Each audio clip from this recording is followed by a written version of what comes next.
Pangarap mo ba ang makapagtrabaho sa tinaguriang A Land of 1,000 Islands? Ito ang bansang Croatia na matatagpuan sa pagitan ng silangan at kanlurang bahagi ng Europa.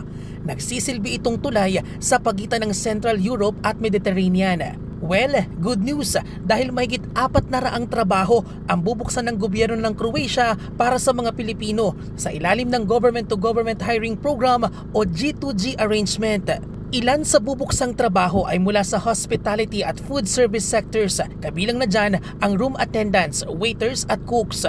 Alok ang mahigit 1,000 euros o katumbas ng mahigit 60,000 pisong sahod kada buwan, depende yan sa posisyon. Para sa mga nais mag-apply, kinakailangang Filipino citizens edad 18 taong gulang pataas, nakakumpleto ng hindi bababa sa 10 taong edukasyon, may test the NC2 certification na naaayon sa trabahong nais pasukan, physically at mentally fit na makapagtrabaho abroad at dapat ding marunong magsalita ng Ingles. Pero ang magandang balita, hindi mandatory ang work experience.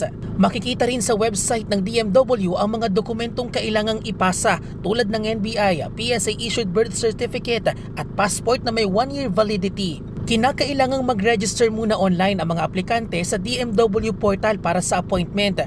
Hindi rin tatanggap ang DMW ng mga dokumento na ipapadala sa pamamagitan ng courier service at may mga kumpletong dokumento lang ang kanilang ipuproseso. September 24 ang deadline ng submission ng aplikasyon, habang sa October 15 naman ang nakatakdang interview para sa mga pre-qualified applicant sa DMW Central Office sa Mandaluyong. Makikita ang listahan ng pre-qualified applicants sa social media page ng DMW. Kaya ang 54 na taong gulang at dating OFW na si Raimundo Molina hindi na pinalampas pa ang pagkakataon na mag-apply at magbaka sakali nang malamang may hiring sa Croatia. 4 na taon siyang nagtrabaho sa Czech Republic at Romania bilang kusinero sa isang restaurant at umaabot daw sa 80,000 piso ang kanyang kinikita kada buwan. Bukod kasi sa malaki ang tsansa na mapetisyon niya ang kanyang pamilya doon, marami rin aniyang oportunidad dito.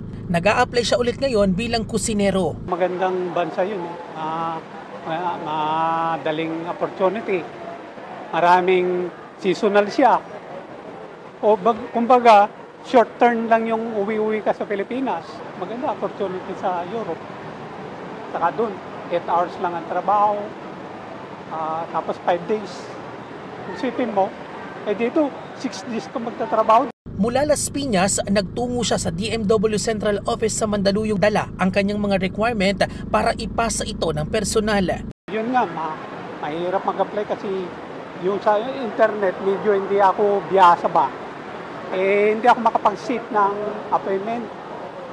Baka puno na. Kaya andito ako sana magpasa ng requirements. Kung pwede, pwede nila ako isingit sa first spot. Kasi kompleto naman yung requirements ko. Sayang naman yung pagod ko dito ngayon. Samantala, mahigpit pa rin ang payo ng otoridad sa ating mga kababayan para maiwasang mabiktima ng mga mapagsamantala. Napakadami po na nangloloko sa ating mga kababayan at nag-o-offer na pumunta ng Croatia at daang-daang libo ang nire-request. Ako na ho nakikiusap sa inyo, ito po ay bawal. Illegal recruitment po ito dahil nung kinausap namin ang Croatia at Slovenia, sila po ang nagsabi hindi dapat magbayad ang Pilipino ang pupunta ng Croatia. Bien Manalo para sa Pambansang TV sa Bagong Pilipinas.